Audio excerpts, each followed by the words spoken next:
right, we are here in Ocala National Forest in Umatilla, Florida, and trying to cut a Christmas tree, which is becoming quite the adventure because cutting Christmas trees in a forest in Florida is not what you might think of like up north. We are on the search for sand pines. Ocala National Forest is the world's largest collection of sand pines. It is a species that is rapidly disappearing, and this is the largest area. So they designate a small section of the forest for a Christmas tree cutting each year. And essentially you are wanting to get the smaller trees so that you can allow the larger ones to continue to grow. So it is helping the forest. But what you have is that you are in pure wilderness, and it is dense, and it's not like a Christmas tree farm, not that we were expecting it to be, but it is way more dense than one would anticipate trying to find the trees.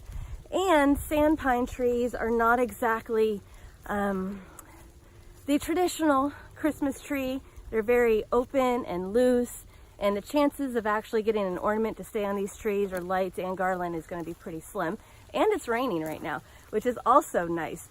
So we'll show you what we end up picking out. But if you can see behind me, this is what you have to walk through in order to get to those Christmas trees up there, right up there.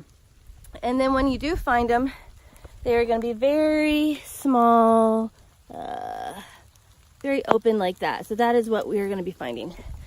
So the rain is coming down harder, so continue this in a minute. So the Christmas tree cutting area will have signs. They have one at the beginning, one at the end. And then all along the way there is pink ribbon that shows you where there is permits allowed. And then there is signs that say where cutting is not allowed. So we are in Ocala National Forest in the Christmas tree cutting area, which we thought was going to be a little different. This is literally where you're supposed to be cutting your Christmas trees from, but it is a lot of overgrowth. There's some cacti. You had to fight your way to get back in here, and then you're going to have to get the tree out somehow. So this is pretty much like what you'd be scoping out in order to find that Christmas tree. And it's going to be a sand pine, which if you can see, they're very pretty up close, but they're not very full. It's not going to be a traditional Christmas tree. Good thing to know. Wear heavy boots or at least closed-toed shoes because you've got sand, you've got red ant, you've got cactus, holly, and you're going to need them. And I've already been bitten by a mosquito. It has rained and it's about 80 degrees and extremely humid. So it's not your traditional Christmas tree cutting environment, at least not at Ocala National Forest and cutting a Christmas tree in Florida. Cactus. It's a cactus. Cactus looking for Christmas trees.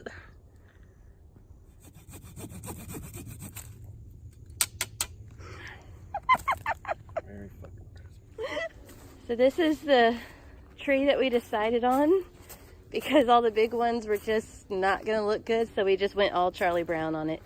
And it is tiny and probably the size of what you could find in the scrap pile at Home Depot. So